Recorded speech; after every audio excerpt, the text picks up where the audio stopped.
अस्सलाम वालेकुम नाज़रीन, मैं हूं अलवीना और आप देख रहे हैं मेरे यूट्यूब चैनल। कुछ अहम तरीन डेवलपमेंट सामने आई हैं तो मैं तमाम तर डेवलपमेंट्स आपसे जो है शेयर करूंगी, लेकिन उनको प्रिसाइजली आपको बताऊंगी ताकि तमाम तर आपकी डेवलपमेंट्स जो है आपके सामने आ सकें। सबसे पहली डेवलपमेंट मुल्तान का खान साहब का जलसा, और दूसरी डेवलपमेंट खान साहब के जलसे में से एक स्टेटमेंट उठाया गया, उसको किस तरीके से कंट्रोवर्शियल बनाने की कोशिश की जा रही है। क्या वो जुमला या वो स्टेटमेंट इतनी अहमियत का हामिल भी है या नहीं, क्यों हो रहा है, किस वजह से हो रहा है।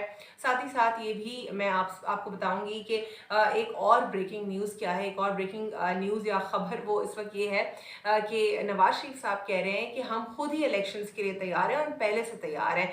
क्या नवाज शरीफ साहब का ये कहना दुरुस्त है, यानी कि उनका कोई राइट बनता भी है या नहीं, उसके ऊपर भी बात करेंगे। और साथ ही साथ इलेक्शंस के हवाले से दूसरी अब तक की जो है हिंट मौसूल हो चुकी है कि अर्ली इलेक्शंस एक्सपेक्टेड हैं। तो सबसे पहले जिस तरह खान साहब का जलसा मुल्तान में हमने देखा, यहाँ पे भी कोई नंबर्स कम नहीं दिखाई दिए। हमने देखा लोगों का बहुत ज़्यादा जोश वलवला, हमने देखा बहुत बड़ी तादाद में हमें लोग दिखाई दिए और हमने देखा कि लोग एनर्जेटिक थे। खान साहब के तमाम तर अब तक के जलसे जो हमने देखे हैं उसमें एक एनर्जी दिखाई दी है। उसमें बड़े हों, बूढ़े हों, बच्चे हों, ख़वातीन, मर्द, जो भी वहाँ पर मौजूद होता है उनमें एक अलग ही एनर्जी दिखाई देती है। तो मुल्तान के जलसे में भी हमने यही देखा, और मुल्तान के जलसे में इन्होंने खान साहब ने क्या बातें की। खान साहब ने जिस तरह अपोजिशन के गिले वो जो करते हैं, उन्होंने वही गिले रखे कि एनआरओ मांगने की कोशिश की गई।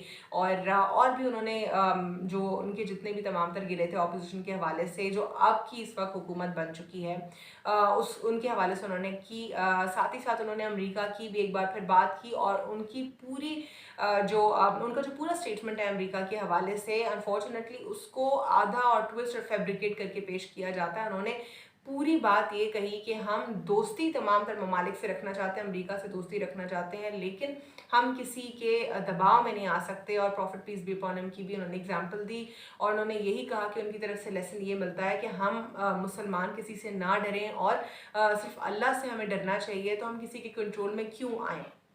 अनफॉर्चुनेटली एक बात इसमें ऐड करती चलूंगी, मरियम बीबी की ये बात किसी को बुरी नहीं लगी। जो पीएमएलएन के सपोर्टर्स ने बात की है ना, और जो रिलीजन को इस्तेमाल करके लोग घटिया बातें करते हैं, और जो खवातीन के लिए पीएमएलएन पीपल्स पार्टी के सपोर्टर्स बात करते हैं, खास तौर पर खातून सहाफ़ियों के लिए करते हैं, जिसकी जद में मैं भी ऑन एंड ऑफ आती रहती हूँ। तो ये सब कुछ किसी को नहीं दिख रहा, लेकिन अब कौन से स्टेटमेंट को कंट्रोवर्शियल बनाया जा रहा है इसके ऊपर भी बात करेंगे। मरियम बीबी ने जो है एक बात की, जिसके बाद उनके सपोर्टर्स ने या लिफाफियों ने भी वो बात की कि तौबा नाउज़ बिल्लाह, खान साहब जो हैं कोई अपने आप को प्रॉफिट जैसे कह रहे हो, वो कह रहे हैं उल्टे सीधे, उन्होंने अल्फाज इस्तेमाल किए पागल है या जो भी है उनको, और फिर उन्होंने उस स्टेटमेंट का रेफरेंस दिया। भाई खुदा का खौफ करें, वो ये कह रहे हैं कि हमारे प्रॉफिट या जो प्रॉफिट्स थे वो एक लीडर्स की तरह सामने आते थे, और लीडर्स की तरह जब prophet peace be upon him या दीगर प्रॉफिट्स आए सामने, तो उनका काम था प्रीच करना, अल्लाह को अल्लाह का मैसेज पहुंचाना लोगों तक, और लोगों को सीधे रास्ते पर लेकर आना, लोगों को मोटिवेट करना, और लोगों को राइट और रॉन्ग का बताना। ये वो बात करते थे या वो बात करते रहे हैं, जिसको इतना गलत तरीके से पेश किया जा रहा था, और लोग भी इसके ऊपर बात कर रहे थे। और बार बार जो मस्जिद नबवी का एक एक वाक़या हुआ, एक बुरा वाक़या हुआ, उसको बार बार हवा देने की कोशिश की जा रही है और एसोसिएट करने की कोशिश की जा रही है पाकिस्तान तहरीक इंसाफ के साथ। ये भी बहुत ज़्यादा अफसोसनाक है। और किस किस तरीके से बार बार मस्जिद नबवी का नाम लिया जाता है, क्या ये दुरुस्त है? क्या ये आप इज्जत कर रहे हैं? आप छोड़ें, अगर इस तरह का वाक़या हो गया आप उसको डिस्कस ही अब ना करें। बार बार आप डिस्कस कर रहे हैं और विदाउट एनी प्रूफ्स उसको पीटीआई के साथ एसोसिएट किया जा रहा है। बाद में हमने देखा कि किस तरीके से किस पॉलिटिकल पार्टी के हवाले से भी कुछ एविडेंसेस सामने कुछ लोगों ने पेश किए कि कैसे उन्होंने ये सब कुछ करवाया है। मैं डिस्कस उसको नहीं करूँगी, क्योंकि एक एक फैक्चुअल या Islamic code of conduct of journalism आपको ये कहता है कि जब तक आप किसी चीज़ की तस्दीक ना कर लें तब तक आप उसको आगे ना फैलाएं। लेकिन ये मैंने दूसरों के स्टेटमेंट्स को सिर्फ आपके सामने रखा, मैंने ना इसके ऊपर कोई बात की, ना मैं इसके ऊपर कोई बात करना चाहती हूँ। इसीलिए जब तक मैं किसी चीज़ से वेरीफाइड, मेरे सामने कोई चीज़ वेरीफाइड ना हो, ना मैंने अपने प्रोग्राम्स में उस पर गुफ्तगू की है, ना मैंने कभी कोई ऐसा आर्टिकल लिखा है। Coming back to the developments, और खान साहब ने ये भी कहा कि 25 मई से 29 मई तक, वरना लोग आ जाएंगे और लोग फैसला करेंगे अगर इलेक्शन कमीशन ऑफ पाकिस्तान ने नहीं जो है कोई रिस्पांस दिया, क्योंकि इलेक्शन कमीशन ऑफ पाकिस्तान से रिस्पांस मांगा गया है इलेक्शंस का, अर्ली इलेक्शंस का। तो होपफुली अगर उनकी तरफ से रिस्पांस आ जाता है तो वेल एंड गुड, लेकिन 25 से 29 मई तक, वरना लोग आ जाएंगे। अब बहुत जल्द डेट भी अनाउंस होने वाली है जिसमें लोग होंगे और बहुत बड़ी तादाद लोगों की शामिल होगी। साथ ही साथ अब ये देखना है कि क्या इलेक्शन कमीशन ऑफ पाकिस्तान जिस तरीके से एक मुनहरिफ अरकान का उन्होंने फैसला किया, एक इंटरप्रिटेशन को देखते हुए, सुप्रीम कोर्ट की इंटरप्रिटेशन को, जो कि सुप्रीम कोर्ट ने हाल ही में आर्टिकल 63 एक इंटरप्रिटेशन की थी, क्या दूसरा भी जो एक फैसला है वो पाकिस्तान तहरीक इंसाफ के हक में आता है या नहीं अर्ली इलेक्शंस का। लेकिन दूसरी तरफ हम ये देख रहे हैं कि नवाज शरीफ साहब ने भी कह दिया है कि हम तो इलेक्शंस के लिए तैयार हैं और हम ऑलरेडी रेडी हैं। तो मुझे ये समझ नहीं आया, नवाज शरीफ साहब तो नाअहल हो गए थे तो वो कैसे बात कर रहे हैं? वो तो जहांगीर तरीन साहब को टारगेट किया करते थे कि ये किस लिए बैठे हुए, ये तो नाअहल हैं, ये कैसे सियासत कर रहे हैं। और बाद में उन्हीं जहांगीर तरीन से हाथ भी जोड़ लिए PMLN ने, सिर्फ और सिर्फ खान साहब को गिराने के लिए। साथ ही साथ मुझे ये भी समझ नहीं आ रहा कि 4 हफ्तों की ह्यूमैनिटेरियन ग्राउंड्स की बेल पर नवाज शरीफ साहब गए थे। एक अनप्रेसिडेंटेड प्रेसिडेंट आया कोर्ट का। क्या किसी गरीब को ऐसा हुआ है कि किसी गरीब को, चले बाहर तो बहुत जाहिर है गरीब है, वो बाहर कैसे जाएगा, तो बहुत दूर की और बहुत बड़ी बात है। चले मैं सिर्फ आपसे ये सवाल कर लेती हूँ कि क्या कोई गरीब जिसकी सज़ा ख़त्म हो चुकी है, और सज़ा भी कोई छोटी और मामूली सज़ा हो, कोई किसी का कोई जेब काट लियो, कोई किसी कोई चीज़ चुरा लियो, इस्लाम में चोरी की कोई माफ़ी नहीं है, मैं चोरी को डिफेंड नहीं करी, लेकिन मैं आपको एक सिर्फ रेफरेंस देने के लिए बता रही हूँ। एक छोटी चोरी की हो उसने और उसके बाद उसकी सज़ा की मुद्दत ख़त्म हो चुकी हो, इस्लाम में भी और इस दुनिया के स्टैंडर्ड्स के मुताबिक भी सज़ा और जज़ा का कॉन्सेप्ट होता है। और इसी तरीके से आप जब सही करते हैं तो आपको उसका रिवॉर्ड मिलता है, आप गलत करते हैं आपकी लाइफ में तो आपको उसका नुकसान उठाना पड़ता है। उसी तरीके से कैटेगोरिकली एक गरीब आदमी अगर वो अपनी सज़ा की मुद्दत को ख़त्म कर जाता है तो क्या उसको वकील के बगैर कोर्ट जो है उसको जाने देगी? क्या उसको जेल से रिहा किया जाएगा? उसकी तो सज़ा ख़त्म हो गई है ना। अब किस बात के लिए वो कोर्ट में सड़ रहा है? ऐसे ऐसे बूढ़े बूढ़े लोग सड़ रहे हैं कोर्ट में जिनके ऊपर झूठे इल्ज़ामात लगाए गए हैं वडेरों की जानिब से, सिर्फ और सिर्फ उनको अपने लिए इस्तेमाल किया गया है और वो बेचारे जेल में सड़ रहे हैं, उनकी पूरी पूरी ज़िंदगियाँ बर्बाद हो गई हैं, कोई वकील नहीं है उनको छुड़वाने के लिए। ये सारा सिनेरियो, क्या ऐसे कोई प्रेसिडेंट्स देखे आपने जहाँ पे किसी जज साहब ने फैसला किया हो कि ये तो इसके खिलाफ तो कोई जेन्युइन सबूत भी नहीं थे, लेकिन फिर भी हमारा जो ट्रायल है फेयर ट्रायल के नाम के ऊपर ये सड़ गया बेचारा, अब तो इसकी मुद्दत ख़त्म हो गई, चलो कोई वकील कराओ और इसको रिहा करो। या फिर कोई ऐसा बीमार बंदा जिसके ऊपर कोर्ट को रहम आ गया, चलो इसका कोई और जो है वारिस नहीं है इसकी बेटियों का, चलो इसको इलाज करवा दो। कभी ऐसी एग्जाम्पल्स आपने देखी हैं? ये सारी एग्जाम्पल्स आखिर ये शरीफ बिरादरान के लिए क्यों होती हैं, मुझे ये समझ नहीं आ रही।